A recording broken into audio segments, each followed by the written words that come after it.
우리나라 전체 가구 한 2,500만 가구, 2,000만 가구로 치면 상위 5%. 그러니까 한국의 강남에 아파트 갖고 있다. 상위 1%입니다. 자기한테 한 5억이 있으면 저는 삽니다. 5억짜리 아파트 사라. 네, 저는 살 것 같습니다.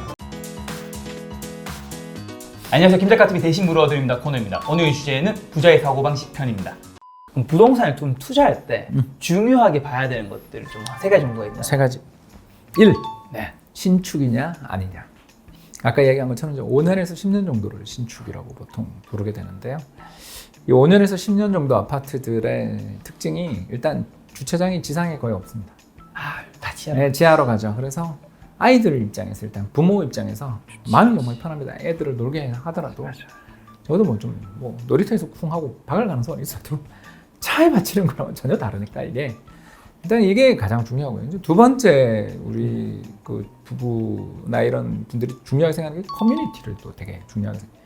요새는 이제 그 아파트 안에서 수영도 하고 운동도 하고 탁구도 치고 또 그 샤워도 하고 심지어 어떤 아파트 같은 경우는 이제 그 안에 게스트하우스도 있고 식당도 있고 그러잖아요. 그러니까 이런 것들이 갖춰져 있느냐가 상당히 좀 최근에 많은 관심, 특히 요새 우리 밖에 안 나가니까 그런 거에 대해서 관심들이 되게 많고. 세 번째가 평면이죠. 평면. 뭐 예를 들어서 20평형 아파트인데 창이 전부 다 밖을 바라보게 3베이라고 하잖아요. 그런 남향을 보거나 뭐 예를 들어서 동향을 보더라도 창이 세 군데나 나 있으면 집이 되게 밝고 판상형이면서 밝고 또 공기도 잘 통하잖아요. 맞아요.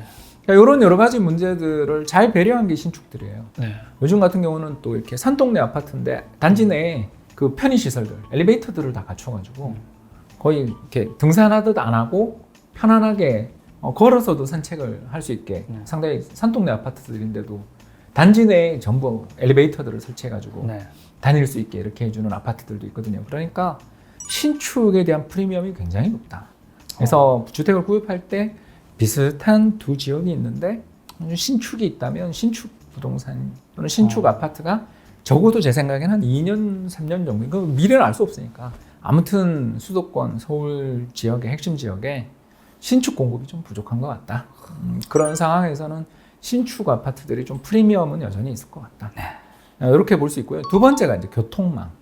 이게 왜 그러냐 하면 얼마 전에 재밌는 연구 결과를 하나 본 적이 있었는데 이게 바로 뭐냐면 10년 전에 비해 가지고 주요 우리나라의 주요 환승역 그 타고 내리는 역들 뭐 예를 들어서 신도림, 을지로 있고 삼성역, 강남역, 건대 있고요. 뭐 이런 역들이잖아요. 우리나라 교통의 허브들. 공동역. 공동역 또 있죠. 신길역도 있을 수 있겠고요. 또는 뭐 예를 들어서 이제 1호선하고 2호선이 만나는 시청역 같은데 이런데 이제 빅데이터들을 조사를 해봤더니 여성 비중이 한 10%포인트 올라가더라고요. 그 출퇴근 시간, 그 바쁜 시간에 9시, 뭐 저녁 6시 그 타임에 그 전철역을 찍으시고 내릴 때 찍을 거 아니에요. 그죠? 일자리를 가기 위해서 찍으시는 분들. 그 대부분 직장을 다니시는 분들이라는 건데 그 여성 비율이 한 10%포인트 이상 올랐다. 여성 비중 올라갔다는 거. 맞벌이 비중이 굉장히 올라갔다. 예, 그러니까 그 핵심 교통 허브 지역의 출퇴근 시간에 전업주부님들이 거기 왜 갑니까? 끼어 죽을 것 같은데. 신도림에서 강남 구간 2호선 타보시면 알잖아요. 출근 시간에. 정말 이걸 내가 왜 타고 있나 싶을 정도의 괴로움이잖아요. 특히 사당, 죄송합니다. 교대, 막 이런 데 환승역들 죽을 것 같잖아요. 근데 그 시간에 거기를 찍었다고 직장에 있으신 거라고요. 그렇죠. 근데 그 비중이, 여성 비중이 10년 사이에 한 10%포인트 이상 올라갔다. 근데 그걸 뭘 뜻합니까? 맞벌이 부부가 엄청 늘었다거나 또는 맞벌이 동거 커플들이 엄청 늘었다라는 거거나 또는 비혼이시더라도 아무튼 여성들의 사회 일자리 참여가 되게 높아지고 있고 그분들이 수도권에 되게 집중됐다는 거죠. 이분들에게 가장 중요한 니즈가 뭐겠어요? 집이랑 직장이 교통이 편한 거죠. 그렇죠. 안 그렇습니까? 애기라든가 뭐 예를 들어서 죄송합니다. 우리 남자잖아요. 둘 다. 집에 일 잘 안 하잖아요. 가사일 부모님한테 맨날 어떻게 들어가지고 뒹굴뒹굴 그래서 등파 맞은 적도 저도 있고요. 또 와이프한테 맨날 혼나고 오빠 쓰레기 좀 버리고 오라 그러는데 이거 이렇게 해야 되겠어 소리 혼나고 그러잖아요. 그러니까 열심히 노력한다고 노력하지만 아무리 저는 옛날보다 제가 집안일을 한다고 애써 자위하지만 안 하잖아요. 그러다 보니 여성분들 입장에서 일단 집에서 보내는 시간, 집에서 보내는 가사 노동 시간이 되게 큰데 회사랑 사이가 멀리 떨어져 있다면 굉장히 힘들거든요. 그렇죠. 게다가 육아까지 있다면 출산, 육아 문제들이 여성들한테 상당히 크니까 결국 여성들이 좋아하는 아파트들, 좋아하는 집들의 특징, 두 가지 특징. 자, 첫 번째는 애 키우기 좋은, 아까 이야기했던 신축. 편안한, 안전한, 뭐 등등이 다 신축이었던 거죠. 두 번째가 직장이랑 거리가 가까운 데 있는 지하철 인근, 뭐 많이 걸어가지 않는 네. 또는 교통망들 이런 게 나쁘지 않은 지역의 아파트들에 대한 수요가 높아질 수밖에 없는 거죠. 네. 그러면 지금 현재 당장 예를 들어서 지금은 안 좋은데 한 5년 기다리면 교통 좋아질 아파트라면 한번 고민해 봐야 된다는 거죠.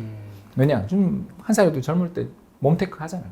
그러니까 열심히 힘들게 좀 고생하면서라도 그 전철이 새로 뚫릴 때까지 네. 또는 도로가 새로 뚫릴 때까지 좀 참으면 그 아파트의 가능성들이 재부각될 여지들이 충분히 있죠. 그게 이제 GTX에 대해서 사람들이 그렇게 열광하는 이유인데 GTX는 일단 저는 GTX 관련 투자에 대해서는 조금 자신이 없는 게 아시는 것처럼 처음 하는 그런 사업들은 되게 오래 걸려요. 우리 KTX 되게 오래 부산까지 가는데 엄청 오래 걸린 거 기억나시죠? 그죠? 네. 네. 그래서 이런 사업들은 예상보다 좀 지체되는 경향이 있다. 그렇기 때문에 그거 말고 서울의 지하철들, 네. 예를 들어서 뭐 수도권 지하철들 이런 식의 지하철들은 한번 좀 관심을 가지고 그런 건 봐야 되는 거 아닌가. 신축 교통망. 그리고 이제 세 번째가 소형. 왜 소형이냐? 나이 드신 분들 입장이 대부분 안다라는 거죠. 자, 이제 10억 있어요. 하이 부자죠. 10억을 가지고 은퇴를 딱 했는데 은행에 가서 이자를 딱 넣었더니 얘 고객님 1년 이자가 500만 원입니다. 실제 500이에요 지금? 1억에 생각해 보십시오. 그 지금 0.5%잖아요. 정부 정책 금리가. 그러면 예금 금리가 0.5%거든요. 그럼 5월 40이에요. 물론 이제 국민연금도 받으시고 뭐 다른 연금도 있으시겠지만 은행 예금으로 10억을 넣을 수 있는 자산가가 금융자산 10억 가지고 있으면 우리나라에서 부자라 그러잖아요. 그렇죠. 근데 그분이 이제 만약 10억을 어디 투자하셨다가 새로 딱 꺼내가지고 이제 은행 예금 불안해 하고 딱 넣었는데 예금 금리가 물론 뭐 이제 다른데 고금리 상품들 찾아다니시겠지만 아무튼 이자 소득세까지 있고 여러 가지 생각해 보시면 그분 이자가 아무튼 1년에 1,000은 거의 힘들거든요, 되게 지금. 이 정도의 저금리, 초저금리 시대를 이제 만나버린 거죠. 그런 상황에서 그분들의 선택지가 뭘까? 오늘 여러분 당연히 보이죠, 그죠? 그래가지고 DLS도 하고, 저 사모펀드도 투입하고 했는데 생각보다 수익도 수익이지만 그 리스크가 굉장히 크다라는 걸 좀 많이 느끼신 분들이 어디로 요새 가세요? 그냥 조그마 빌딩 투자도 많이 하고 임대사업자 되려고. 맞아. 그리고 또 정부가 임대사업자에 대해서 꽤 그때 규제도 완화해 준 면들도 있고 그랬잖아요. 그래서 이런 분들이 임대하기 좋은 게 물론 이제 빌딩을 사고 능력자들은 그렇게 하시겠지만 아무리 돈 있어도 빌딩 사는 건 정말 서울에서 빌딩 사는 건 이건 저는 않죠. 수도권에서 빌딩 사는 건 상당히 레버리지도 필요하고 또 이것도 맡았다면 결국 소형 주택 사서 이제 아까 이야기한 것처럼 전세가 아니라 이제 반전세, 월세로 가려는 수요들이 계속 앞으로 늘어나지 않겠는가? 그러면 누군가가 사주는 수요가 있다라는 건 가격 입장에서 빠질 가능성이 좀 없잖아요. 그렇죠. 그리고 더 나아가 9억 이하일 가능성이 있고 또 6억 이하일 가능성이 있으니까 이제 규제 지역마다 다르지만 아무튼 소형일수록 좀 그러니까 이런 지역에 대해서는 아무래도 우리 투자자 특히 우리 김자가 TV를 보시는 분들의 연령대가 좀 젊으시니까 그렇죠, 그렇죠. 상당히 좀 도움되는 부분이 아니겠는가 그렇게 생각합니다. 좀 잘못된 부동산 투자 또 있나요? 안 가보고 하시는 분들이 있더라고요. 제가 이게 제일 요즘도 그런 사람이 있어요. 있습니다. 일단 부동산은요 비싸요. 근데 그 급하신 분들이 계시거든요. 근데 저는 그건 진짜 좀 자제하고 싶은 게 왜냐하면 제가 솔직하게 이야기했습니다. 이번이 지나면 기회가 영원히 없을 것 같죠? 안 그래요. 또 와요. 저희들 연애할 때 버스 떠난 다음에 벤츠 온다고 그런 이야기 하잖아요. 그렇죠, 그렇죠. 그런 것처럼 그 차를 놓치고 꼭 그 버스를 못 타면 영원히 저기를 목적지를 못 갈 것처럼 우리가 느껴질 때가 있는데 그 뒤에 지나가던 분이 갑자기 문을 열고 학생 어디 바빠 내가 태워줄까? 라고 말하시는 분이 나올 수도 있는 거잖아요. 그런 것처럼 부동산 시장도 그렇습니다. 이번이 지나면 영원히 기회가 없을 것처럼 느껴지고 있을 때는 좀 조심해야 한다. 왜 그러냐? 나만 그런 생각을 가지고 있지 않거든요. 그렇죠. 다 남도 비슷하기 때문에 가격이 이미 올라 있다. 그러니까 부동산이든 주식이든 다 비싸게 사서 수익 내기는 되게 어렵거든요. 그렇기 때문에 부동산 시장에서도 조급한 마음들을 버리시고 아까 이야기했던 성장성 높은 내가 지금 현재 무주택자다 그렇다면 성장성이 높은 지역의 상대적으로 뭐 소형 이런 쪽의 아파트들이나 또는 다른 주택들에 대해서 투자를 한번 해보시는 게 좋고요. 그게 나는 좀 어렵다고 생각되면 이번 사이클은 안타깝지만 6년이나 올랐는데 7년 오를 수도 있고 8년 오를 수도 있지만 이번 기회는 놓쳤고 나는 열심히 주식 공부해서 이번 사이클엔 주식 투자 열심히 하다가 네. 다음 사이클 부동산 시장 조정 한번 올 때 그때 열심히 공부해서 투자하면 되는 거 아니냐라는 생각을 했으면 좋겠어요. 제가 팁 하나만 일러드리자면 그걸 위해서 한 2년간 앞으로 매주 말마다 우리나라 서울에 거주하시는 분도 좋고요, 뭐 지방에 계시는 분도 좋고요, 이 전철 여행 한번 해보십시오. 예, 저 같은 경우는 뭐 예를 들어서 2호선을 탔습니다. 네. 서울에 2호선을 탔습니다. 그러면 쭉 가다가 뭐 예를 들어 신답이다. 근데 내립니다. 내려서 어디까지 걸어가냐면 청량리까지 걸어가는 거죠. 이해되시죠? 그러니까 연결돼 있지 않은 다른 노선을 향해 걸어가 보는 겁니다. 그러면 서울은 대부분 산이에요, 거기가. 언덕이 있습니다. 네. 근데 이제 그런 지역들을 이렇게 걸어가다 보면 야, 여긴 정말 좋은 땅인데 왜 이렇게 개발이 안 됐을까 싶은 데들이 나오고 있거든요. 그런 지역들이 이제 지나고 보면 지금 답심리 그런 좋은 아파트 단지들이 돼 있고 네. 또 산을 건너서 아, 여기는 정말 좋은 데인데 왜 이렇게 하고 생각했던 지역이 제가 또 하나 있었는데 그게 흑석동이거든요. 그러니까 흑석동에서 예를 들어서 9호선에서 7호선까지 걸어가 본다. 이런 식으로 걸어가다 보면 이 단지들, 동네들을 발견하게 되고 여기가 장기적으로 볼 때 어떤 지역인지를 보게 되는 눈들을 갖게 되거든요. 그래서 정말 예를 들어서 뭐 광고로는 전철역 내려서 뭐 도보 5분, 진짜 5분인지 이건 뭐 마라톤은 아니고서는 5분이 안 되는데 5분이라 그럴 수도 있잖아요. 또 그 가는데 죄송합니다. 유해 시설물들, 자녀들 통학로에 좀 죄송합니다만 되게 안 좋은 그런 시설물들이 있다 그러면 네. 왜 그런지를 우리는 알게 되거든요. 그러니까 이런 것들을 발품을 팔며 바카스 하나라도 오로나민 씨 하나라도 들고 가서 어르신들 저 부동산 계신 분들 인사드리고 공부하러 왔는데 저기 왜 저러나요 하면 이런 손님 많을 때는 그러면 안 되지만 없을 때는 잘 가르쳐 주시거든요. 네. 아니 뭘 들고 와서 가르쳐 달라는데 싫어합니까? 공부하고 다니다 보면 언젠가 방향을 잡게 되는 건데 그런 노력 없이 그냥 뭐 여기 좋다더라 덜커덕 이거보다는 차라리 아까 얘기한 것처럼 신혼부부 특공 저가의 정부에서 해주는 특별 공급들 있잖아요. 네. 그런 쪽을 좀 노려보시는 게 좋고 그게 안 되는 정도의 소득 수준이라면 네. 상위권이신 거잖아요. 중산층에 편입되신 분들이잖아요. 네. 그렇다면 기회는 돈을 열심히 모으시면 기회는 온다. 그런 차원에서 공부를 하자 말씀드리고 싶습니다. 다른 게스트 분께서 이런 얘기를 하더라고요. 뭐. 네, 재테크콘에 출연하신 다른 게스트 분께서 예를 들어 우리가 부동산 10억짜리를 사요. 근데 그게 또 요즘 보유기간도 짧지 않잖아요. 네, 길죠. 이제 길어지게 됐죠. 네. 이게 만약에 부동산이 10억이 12억이 됐으면 내가 2억을 번 것처럼 생각을 하는데 실제로 2억에 굉장히 못 미칠 수 있다. 왜냐하면 뭐 부동산 피 내야 되고 살 때 세금, 보유세 내야 되고 팔 때 세금 내야 되고 대출 이자 내야 되고 그러면서 최소한 뭐 50%, 30%에서 50% 정도 수익은 나야지 플러스일 거다라고 얘기를 하는데 이게 어느 정도 좀 일리가 있는 얘기니까요. 그거는 이제 다주택자시고요. 네. 그분은 고가의 다주택자시고 네. 부러운 거죠. 네네. 네, 아주 부러운 게스트입니다. 저 질투가 나서. 네.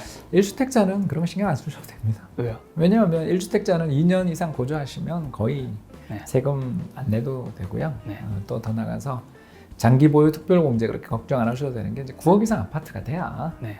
그 양도세가 올라갑니다. 많이 올라갑니다. 아. 근데 그게 이제 장기 보유 특별공제라는 것입니다. 네. 이게 뭐냐면 이제 5억 주고 샀는데 20억 됐어요. 예를 들어서 정말 부러운 거죠. 뭐 외환위기 때 압구정 현대 아파트 사신 거죠. 예를 들어서 이제 30억 됐겠네요. 아무튼 이 정도 되면 차익이 20억 넘어가면 세금이 어마어마하거든요. 9억 그렇죠. 이상의 가격에 대해서 세금이 붙습니다. 네. 우리나라는 이제 그 9억을 많이 기준을 합니다. 네. 그렇게 되면 이제 10몇 억에 대해서 세금을 내야 되니까 이건 굉장히 큰 문제가 됩니다. 그러니까 뭐 예를 들어서 10년을 보유하시거나 이러면 이걸 장기 보유 특별공제라 그래서 한 해 한 해 주거 기간이 길어지면 길어질수록 그 세율을 깎아주는 제도가 있습니다. 그게 장기 주거에 대한 어떤 혜택들입니다. 현재 정부가 이제 그것도 지금 줄이고 있는 중인데 이런 거가 논란이 대상이 되시는 분들은 서울의 고가 아파트 갖고 계십니다.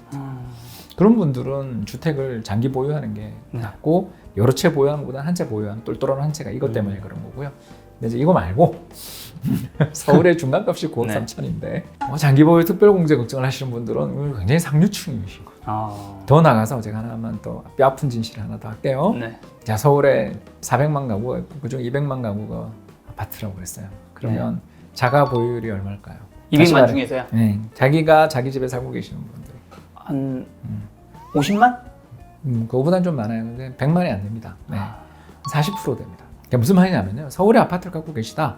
우리나라 전체 가구 한 2,500만 가구, 2,000만 가구로 치면 상위 5%인 거예요. 그렇죠. 서울 아파트 예, 예. 그러니까 서울 아파트를 갖고 계시다.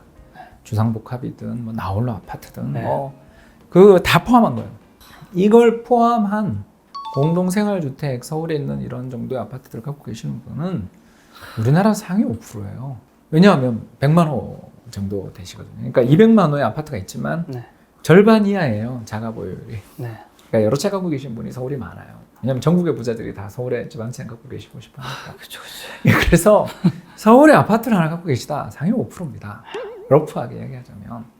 아파트 있으세요? 예, 하나. 상위 5%시네. 감사합니다. 되고 근데 뭐, 있습니다, 여러분. 예, 저도 사실은 지방에서 올라와가지고요. 네. 애널리스트 생활을 27년 했는데 네네네. 그렇죠, 그렇죠. 5% 돼야죠. 봐주십시오. 열심히 근로소득자로 열심히 모아서 개미처럼 일했습니다. 새벽 네네. 3시에 나와서 일하고. 한 뭐 10채 있으신 건 아니죠? 그런 분들은 이제 이게 안 나오죠. 그렇게 생각합니다. 우리나라에 네. 그 공중파든 언론이 서울의 고가 아파트만 막 이야기하거든요. 네. 근데 강남의 아파트가 다 합쳐봐야 50만 호가 안 돼요. 3구 아파트 다 합쳐봐야 50만 호가 안 돼요. 40몇만 호로 제가 알고 있는데요. 네. 얼마 전에 30만 호대였는데 그래도 좀 많이 지어서 헬리오시티 이런 거 지어서 그렇습니다. 이 정도밖에 안 되거든요. 그러면 거기도 역시 자가 보유율 40%를 맞추면 20만 명 정도. 그러니까 1%죠. 그러니까 한국의 강남에 아파트 갖고 있다. 상위 1%입니다. 그분 이야기들만 해요. 그러니까. 예, 그게 좀 과하죠, 우리. 그래서 아까 너무 박탈감 주고. 근데 아까 제가 이야기한 것처럼 소득 기준을 좀 맞추시는 분들은 정부가 분양가 상한제 준다니까. 청년주택 또는 저 신혼부부 특공 쪽으로 알아보시면 좋은 기회가 있을 수 있다. 두 번째 맞벌이인데 이번 기회 놓쳤다. 네. 특히 여력도 되는데 좀 놓쳤다. 생각하시는 분들한테는 아까 이야기한 것처럼 부부 둘이서 애기 네. 업고 손잡고 좋은 코스 가르쳐드렸죠.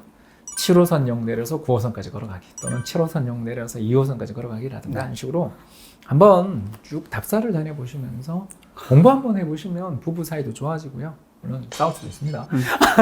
부부 사이도 좋아지고요. 네. 부동산 시장에 대해서 답사를 해보면 임장을 해보면 정말 값이 보입니다. 이 차이가 왜 벌어지는지 알 수 있거든요. 그렇게 공부를 해서 잘 아는 아파트들을 알고 또 부동산 그 연락처도 받아놓고 있다가 네. 시장 흔들린다 싶을 때 여력이 된 내가 또 보너스가 나왔다 싶을 때 한번 도전을 해보는 걸로 공부를 해보시는 것도 참 재밌을 겁니다. 저는 그렇게 해서 집을 샀기 때문에 어쨌든 자기한테는 5억이 있으면 저는 삽니다. 9억짜리 아파트 사라. 네, 저는 살 것 대출해서. 같습니다. 왜냐하면 앞으로 한 2년 되게 괴로우실 것 같다.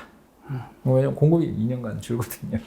공급도 줄고 또 아까 말씀드린 것처럼 한 2년은 제로금리일 것 같아요. 그리고 어차피 결국엔 조정받다가도 어쨌든 부동산이 어느 정도 무상향 거잖아요. 네, 뭐 무상향 정도만 되면 좋겠는데 급등해가지고 자꾸 문제인 거죠, 그죠? 아니야, 저는 지금 요즘 무서운 게 특히 마포, 용산 이쪽만 아파트 네이버에서 검색해 보면 대부분 다 10억이 넘어가잖아요. 여기에 이제 좀 아까 이야기한 것처럼 무주택자에다가 돈도 없다. 그렇게 뭐 그러니까 서울에 전세를 내 돈으로 들어갈 정도의 돈을 갖고 있지 않다라는 거 생각하시는 분들은 교통망을 좀 공부 좀 했으면 좋겠습니다. 교통망 공부. 이게 다 고시가 되고요. 사업자 시행 나오면 계획 이런 거는 중요하지 않고요. 제가 솔직히 말해서 계획은 못 믿고요. 땅을 파는 걸 보면 이게 늦어져도 되거든요. 그러니까 땅을 파기 시작할 때는 한번 시장을 좀 길게 보고 젊으신 분들이라면 특히 한번 좀 힘들어도 내가 버스 타고 갈아타고 출퇴근을 하더라도 한번 해볼 수 있거든요. 그런 지역들은 꽤 싼 지역들이 아주 많이 남아 있습니다. 근데 이제 그게 가봐야 되거든요. 요거 핵심은 이겁니다. 그 상상력을 가지고 여기 생길 부지에서 딱 스톱워치를 누르고 핸드폰 다 갖고 계시잖아요. 또 트래킹 앱 켜가지고 한번 해보시라는 거죠. 참 재밌습니다. 근데 요즘에 마포 용산 보면 10억 넘는 아파트 진짜 많잖아요. 그렇죠? 제가 너무 갑자기 궁금한 거는 한 5년, 10년 지났을 때 마포 용산에 엄청 고급 아파트도 아닌데 다 20억대가 넘을 수도 있을까요? 그러면 진짜 큰일 나는 건데. 그렇죠. 왜냐면 그 정도 되면 이거는 연 7%씩 오른다는 연봉이 아예 못 따라가는 거죠. 못 따라가는 거죠. 이거는 정말 무서운 사태입니다. 그렇죠. 그래서 제가 아까 이야기했잖아요. 정부가 이번 6.17 조치를 내용에 조금 제가 마음에 안 드는 게 있어서 그렇지 이 조치 자체를 반대하지는 않았잖아요. 좀 너무 급등 중이었던 지역들이 있어서 조치 자체, 경제를 안정시키고 부동산 시장을 안정시키기 위한 조치는 지금 필요한 시기였다. 이건 동의. 알겠습니다. 네.